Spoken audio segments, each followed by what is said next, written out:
আসছে 24শে নভেম্বর উন্নয়নশীল দেশের স্বীকৃতি পাওয়ার কথা বাংলাদেশের। যদিও অভ্যন্তরীণ রাজনৈতিক সংকট আর বৈশ্বিক অর্থনৈতিক অস্থিরতা বিবেচনায় সরকারের আবেদন আছে তা আরও 3 বছর পেছানোর। এবছর কিংবা 2029 সাল যখনই এ স্বীকৃতি মিলবে তখন থেকেই বাণিজ্যে মানতে হবে নানা শর্ত। পূর্ণ প্রস্তুতি নিয়ে এ স্বীকৃতি লাভজনক হলেও অপ্রস্তুত গ্রাজুয়েশনে আছে বড় ঝুঁকি।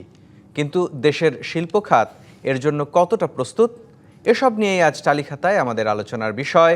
উন্নয়নশীল দেশের স্বীকৃতি সম্ভাবনা না ঝুঁকি?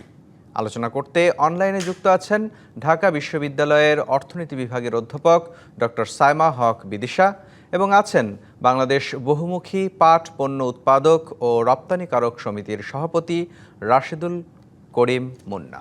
আপনাদের দুজনকেই স্বাগত জানাচ্ছি আমাদের আজকের আলোচনায়। ডক্টর সাইমা হক বিদিশা, আপনাকে দিয়ে একটু শুরু করতে চাই। আসলে উন্নয়নশীল দেশের স্বীকৃতি সেটি যখন বাংলাদেশের কাছে আসবে নানান রকম পরিবর্তন আসবে, কিন্তু আমি যে জায়গাটুকুতে আপনার কাছে জানতে চাই, বাণিজ্যের ক্ষেত্রে বিশেষ করে রপ্তানি বাণিজ্যের ক্ষেত্রে রপ্তানিকারকদের আসলে কি কি চ্যালেঞ্জের মুখে সেই সময় পড়তে হবে? ধন্যবাদ। আমাদের আসলে যে বিষয়টি মনে রাখতে হবে যে এলডিসির ক্ষেত্রে যে উত্তরণের যে বিষয়টি সেটি নিয়ে আমরা যখন আলোচনা করি তখন আসলে এটি যেমন একটি ইতিবাচক দিক যেমন আমাদের রয়েছে, অবশ্যই আমরা এলডিসি গ্র্যাজুয়েশনের দিকে আমরা যেতে চাই, কিন্তু এর পাশাপাশি একটা প্রস্তুতির ব্যাপার আছে এবং এই প্রস্তুতির দিক থেকে সেটি হচ্ছে সবচেয়ে গুরুত্বপূর্ণ দুটি জায়গা। একটি হচ্ছে ঋণের ক্ষেত্রে বিভিন্ন ধরনের শর্তের বিষয় এবং আরেকটি হচ্ছে বাণিজ্যের ক্ষেত্রে সার্বিকভাবে বিভিন্ন যে সুযোগ সুবিধা বাংলাদেশ পেয়ে থাকে এলডিসি না হওয়ার কারণে, ডেভেলপিং কান্ট্রি হওয়ার কারণে সেই ধরনের সুযোগ সুবিধা থেকে এক ধরনের প্রস্তুতি নিতে হবে, যাতে করে ওই ধরনের সুযোগ সুবিধা যদি না থাকে তাহলে আসলে বাংলাদেশ কিভাবে সেটিকে কোপ করবে। এবং সেদিক থেকে যদি বলি যে আমাদের এলডিসি গ্রাজুয়েশন যদি কথাকে আমরা মাথায় রাখি তাহলে অন্তত পক্ষে বলা যেতে পারে 4/3 মতোই আমাদের যে রপ্তানি, বিশেষ করে এর মধ্যে অবশ্যই তৈরি পোশাক, সেটি কিন্তু বিভিন্ন ধরনের আমাদের বিভিন্ন মার্কেট অ্যাক্সেসের যে চ্যালেঞ্জগুলো রয়েছে সেগুলোর সম্মুখীন হবে এবং সেগুলোর মধ্যে সেটা ইউরোপিয়ান ইউনিয়নে একটা বিভিন্ন ধরনের সুযোগ সুবিধা পেয়ে থাকে এবং উদাহরণস্বরূপ যদি বলি সেটার ক্ষেত্রে বিভিন্ন ধরনের আমরা দেখা যেতে হবে ইউরোপিয়ান ইউনিয়নের ক্ষেত্রে তাদের বাণিজ্যের ক্ষেত্রে বিভিন্ন যে নিয়ম কানুন রয়েছে সেগুলোর মধ্যে কড়াকড়ি নিয়ম কানুনগুলোর দিকে এখন যাবে এবং সেদিক থেকে কিছু কিছু যেমন আমরা বলে থাকি যে একটা এক ধরনের সুবিধা আছে যেটা হচ্ছে যে রুলস অফ অরিজিন, এবং রুলস অফ অরিজিনের সাথে সংশ্লিষ্ট যে ধরনের বিষয়গুলো রয়েছে সেগুলো এবং আরো কিছু আছে যে কিছু সেফগার্ড ক্লজ আছে। তো এই ধরনের যে বিষয়গুলো রয়েছে সেই বিষয়গুলোকে কেন্দ্র করে অ্যাটলিস্ট আমরা যদি ইউরোপিয়ান ইউনিয়নকেও আমরা যদি চিন্তা করি, এর পাশাপাশি অন্যান্য যে দেশগুলো রয়েছে, আমেরিকা যুক্তরাষ্ট্র রয়েছে, যুক্তরাজ্য রয়েছে এবং অন্যান্য যে দেশগুলো রয়েছে সেগুলোর ক্ষেত্রে কিন্তু আসলে বাণিজ্য করবার জন্য যে বিভিন্ন ধরনের সুযোগ সুবিধা বাংলাদেশ পেয়ে আসছে সেই সুযোগ সুবিধাগুলো অনেক ক্ষেত্রেই থাকবে না এবং সেই সুযোগ মূলত সুবিধা যখন আসলে থাকবে না রপ্তানির প্রতিযোগিতাটা ক্ষেত্রে তাহলে বেশি করতে হবে। যদি আমরা বলি যে কোটা মুক্ত বা আমরা এখন নানান রকম যে ছাড় পাই এবং স্বল্পোন্নত দেশের তালিকায় থাকার কারণে শুল্ক ছাড় পাই সেটি যেমন, এবং একই সাথে কান্ট্রি অফ অরিজিনের যে শর্ত, সেই শর্তগুলো কি তখন জোরালোভাবে ব্যবহার হওয়া শুরু হবে কিনা? হ্যাঁ, বিষয় সেটি যে এই ধরনের যে ছাড়গুলো সেই ছাড়গুলো আমরা পাবো না বা পেলেও কিছু কিছু ক্ষেত্রে অনেক কম সুযোগ সুবিধা পাওয়া হবে এবং সেটির কারণেই দেখা যাবে যে আমাদের আসলে আরো বেশি প্রতিযোগিতার সম্মুখীন হতে হবে, কারণ এই ধরনের ছাড় পাওয়ার জন্য আমাদের যে প্রতিযোগী অন্যান্য যে দেশগুলো রয়েছে সেগুলোর সাথে কিছু কিছু ক্ষেত্রে আমরা কিছুটা সুবিধা পাই বা সমান ধরনের সুযোগ সুবিধা পাই বা বেশি সুবিধা পাই। এখন যেটি হবে যে প্রতিযোগিতাটা বাড়বে এবং যেহেতু প্রতিযোগিতাটা বাড়বে সেটা রপ্তানি খরচের ক্ষেত্রে, মূলত যদি বলি যে রপ্তানি খরচের ক্ষেত্রে বিভিন্ন ধরনের যে ছাড় না থাকার কারণে আরো বেশি পণ্যটিকে যদি একই দামে যদি বাজারে আমাদের দিতে হয় তাহলে কিন্তু দেখা যাবে যে প্রফিট মার্জিনটা কমে যাবে। আবার উল্টো দিক থেকে যদি বলি যে আরো কম দামে হয়তো দিতে হতে পারে, নিশ্চয়ই এবং এই তার অর্থ প্রতিযোগিতার দুটো দিক সক্ষমতায় আমরা আসলে একটা চাপ। রপ্তানিকারকরা পিছিয়ে পড়বেন আমাদের। নিশ্চয়ই আপনার কাছে আরো শুনবো। রাশেদুল করিম মুন্না, আপনার কাছে একটু জানতে চাই, আপনি যে সংগঠনে কাজ করছেন, নেতৃত্ব দিচ্ছেন, সেই সংগঠনে যারা ছোট ছোট বড় মাঝারি আকারের উদ্যোক্তা যারা আছেন, তারা আসলে এই চ্যালেঞ্জগুলো সম্পর্কে কতটুকু সচেতন? ধন্যবাদ আপনাকে। ম্যাডাম যেটা বলছিলেন যে আমাদের এই যে সক্ষমতার যে বিষয়টা, এটি হচ্ছে মূল চ্যালেঞ্জ এবং সেটাই হচ্ছে সম্ভাবনা। আপনি দেখবেন যে গার্মেন্টস সেক্টর সহ যতগুলা সেক্টর রপ্তানির সাথে যুক্ত আছে, আমরা সবাই কিন্তু লো এন্ড মার্কেট বা সবচেয়ে সস্তার যে মার্কেটটা আছে সেই বাজারে কিন্তু প্লে করছি।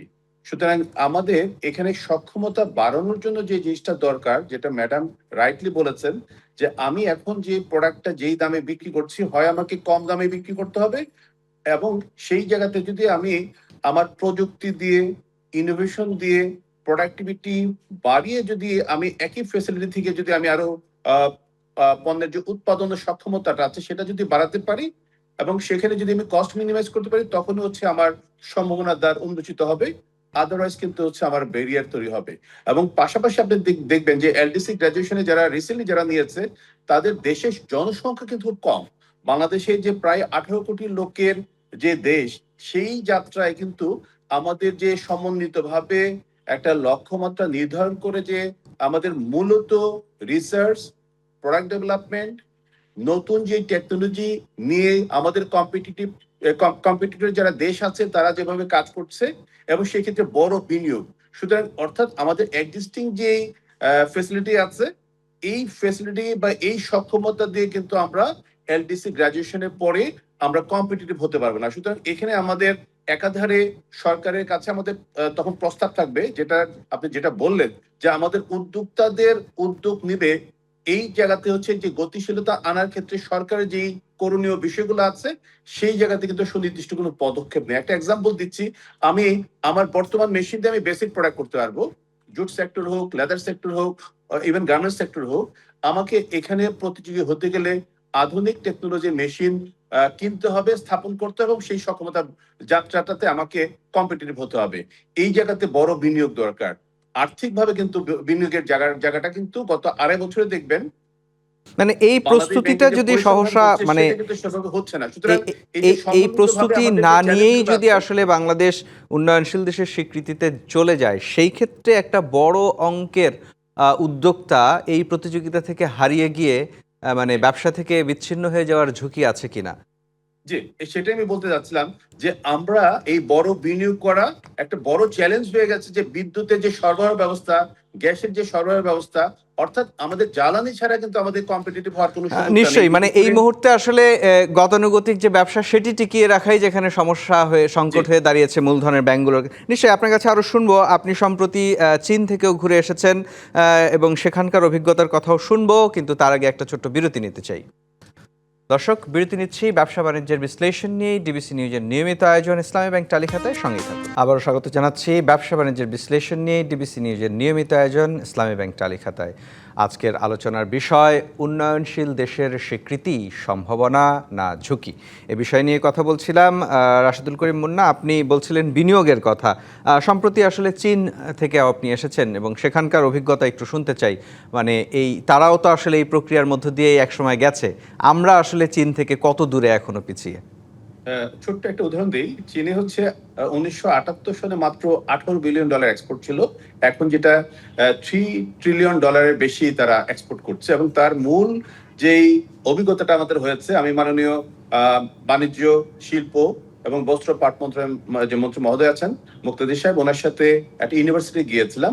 আমরা দেখেছি যে তারা ডেডিকেটেড অ্যাপ্লিকেশনে কমার্শিয়ালি যেই ইনোভেটিভ, ক্রিয়েটিভ এবং ভ্যালুয়েটেড প্রোডাক্টগুলি উৎপাদনের সক্ষমতা বাড়ানোর জন্য তারা হচ্ছে রিসার্চ, প্রোডাক্ট ডেভেলপমেন্ট এবং টেকনোলজিতে যথেষ্ট ফোকাস করেছে, এবং সেটা সমন্বিত ভাবে করছে। অর্থাৎ সরকার, ইউনিভার্সিটি, মেশিন যারা ম্যানুফ্যাকচারার এবং যারা উদ্যোক্তা, তাতে একই ম্যান পাওয়ার দিয়ে তারা তাদের প্রোডাক্টিভিটি 3 টাইমস বাড়ানোর প্রক্রিয়াটাকে ত্বরান্বিত করার সফলতার কারণেই কিন্তু আজকে সারা চায়না পৃথিবীর মানচিত্রে একটা নতুন শক্তি মানে হিসেবে সেক্ষেত্রে আবির্ভূত হয়েছে। শিক্ষা এবং শিল্প, বাণিজ্য, সব কিছু মিলেমিশেই আসলে দেশকে এগিয়ে নেওয়ার যে জি, একটা সুতরাং আমার প্রক্রিয়া। প্রস্তাবটা হচ্ছে আমাদের এই উন্নয়নের প্রক্রিয়াটাতে আধুনিক প্রযুক্তি ব্যবহার করা এবং সেই মেশিনগুলা ব্যবহার করার জন্য যে স্কিল ম্যান পাওয়ার ডেভেলপ করতে হবে এবং সেই সাথে যে আমাদের কমপ্লায়েন্স ফ্যাক্টরিগুলা ছাড়া কিন্তু আমরা নিশ্চয়ই আমাদের সঙ্গে সামিয়া হক বিদিশা আছেন, তার কাছে আবার একটু আসতে চাই।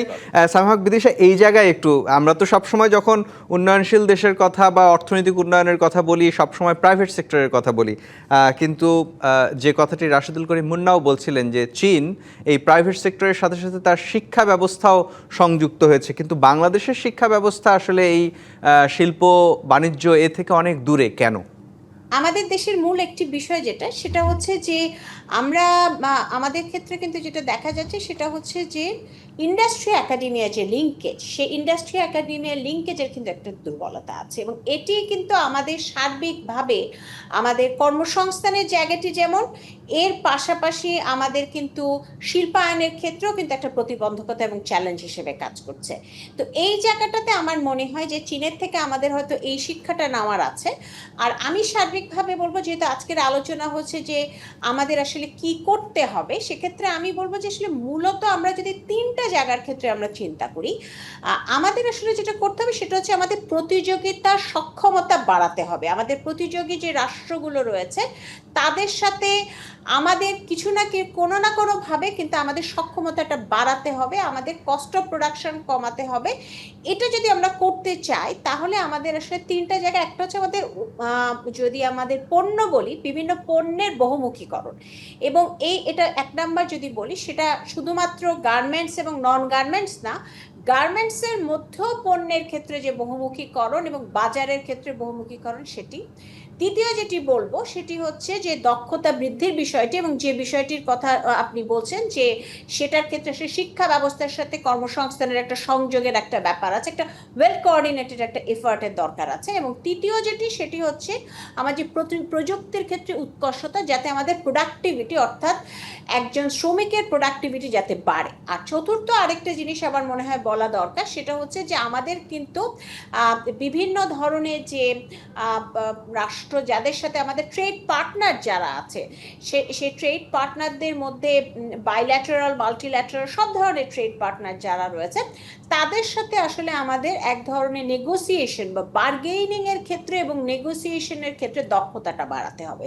এবং সেই দক্ষতাটা বাড়ানোর ক্ষেত্রে নতুন নতুন যেমন জায়গাগুলো খোঁজার দরকার আছে, এবং কিভাবে আমরা আসলে আমাদের সুবিধাটা নিতে পারবো সেই জায়গাটা দেখার দরকার আছে। আর পঞ্চম আরেকটা বিষয় বলতে চাচ্ছি, সেটা হচ্ছে যে আমরা গতকালই দেখলাম যে আমাদের এফডিআই এর ক্ষেত্রে এক ধরনের ইতিবাচক একটা সম্ভাবনা আমরা দেখতে পাচ্ছি। এই জায়গাটাকে নিয়ে আসলে কাজ করা দরকার, এবং সেটার ক্ষেত্রে আসলে ব্যবসা করবার যে সক্ষমতা এবং ব্যবসা করার যে খরচ, যেটাকে আমরা কস্ট অফ ডুইং বিজনেস, নিশ্চয়ই সামিয়া হক বিদিশা, এই যে পরামর্শগুলো আপনি দিলেন, আসলে এখন কি দেখতে পান যে এই উদ্যোগগুলো কি নেওয়া হচ্ছে? মানে ওই যে একটা কথা আছে না, মর্নিং শোজ দ্য ডে, মানে এই সেই মর্নিং কি ডে কে শো করছে? এই জায়গাটাতে আমি বলবো যে আমরা কিছু স্কিল ডেভেলপমেন্টের ক্ষেত্রে এবং ইন্ডাস্ট্রি একাডেমিয়া লিঙ্কেজটাকে বাড়ানোর ক্ষেত্রে আমরা এই বাজেটে কিছু প্রস্তাবনা দেখেছি। প্রোডাক্ট ডাইভার্সিফিকেশনের ক্ষেত্রে আমরা বিভিন্ন জায়গায় দেশীয় শিল্পগুলোকে কিছু প্রণোদনার জায়গায় আমরা দেখেছি, তবে আমার মনে হয় সেটি আসলে যথেষ্ট কিনা সেখানে প্রশ্ন আছে। এবং সেই জায়গাটাতে আমি বলবো যে যেটা ভীষণ জরুরি সেটা হচ্ছে আমাদের নেক্সট টু গার্মেন্টস, অন্যান্য নন গার্মেন্টস যে ধরনের পণ্য রয়েছে, সেই পণ্য এবং সেবা, সেই জায়গাটাতে আমাদের কিন্তু বেশ কয়েকটা জায়গা রয়েছে যেখানে কিন্তু সম্ভাবনা রয়েছে, অপার সম্ভাবনা রয়েছে। সেই জায়গাটাকে কেন্দ্র করে আমাদের আসলে আমি বলবো আমাদের শিল্পায়নের জায়গায় চিন্তা করতে হবে। আমাদের নিশ্চয়ই নীতিগুলোকে সেভাবেই সাজাতে হবে। আপনাকে অসংখ্য ধন্যবাদ। শেষ করব রাশেদুল করিম মুন্না, যে উদ্যোক্তারা এখন আসলে কাজ করছেন, অর্থনীতিকে যারা এগিয়ে নিচ্ছেন, তারা যদি হারিয়ে যায় আসলে এই চ্যালেঞ্জে পড়ে, সেটি নিশ্চয়ই অর্থনীতির জন্য ভালো হবে না। আপনার কাছে জানতে চাই আসলে আপনারা কি চান, মূলত আপনাদের চাওয়াটা কি? আমাদের কাছে যেটা মনে হয়েছে, যেটা আপনি রাইটলি বলেছেন, যে আমরা বর্তমানে যারা যে অবস্থা থেকে কাজ করছি সেই অস্তিত্বের একটা সমস্যায় পড়েছি। আপনি যদি এক্সপোর্ট মার্কেটের ডাইভার্সিফিকেশনের কথা বলেন, তাহলে আমাদের এক্সপোর্ট পলিসিগুলো মূলত 80 দশকে নেওয়া হয়েছিল। পরবর্তীকালে এনবেরে বিভিন্ন ধরনের যেই প্রজ্ঞাপনগুলা ঘোষিত হয়েছে সেটা আমাদের ব্যারিয়ার তৈরি করছে। সুতরাং আমি মনে করি যে এক্সপোর্ট পলিসির যে সাপোর্টগুলোর কথা বলা আছে সেটাকে বাস্তবমুখী একটা রিভিজিট করা দরকার, যাতে আমাদের যে প্রোডাক্ট ডাইভার্সিফিকেশনের যে যাত্রাটা আমরা করতে পারছি না, ত্বরান্বিত করতে পারছি না, সেটাকে কিভাবে সহনীয় করা যায়। একটা এক্সাম্পল দিচ্ছি যে 80 দশক থেকে গার্মেন্টস সেক্টরকে বিভিন্ন ধরনের সাপোর্ট দেওয়া হয়েছে বিধায় গার্মেন্টস সেক্টর একটা লেভেলে আসছে।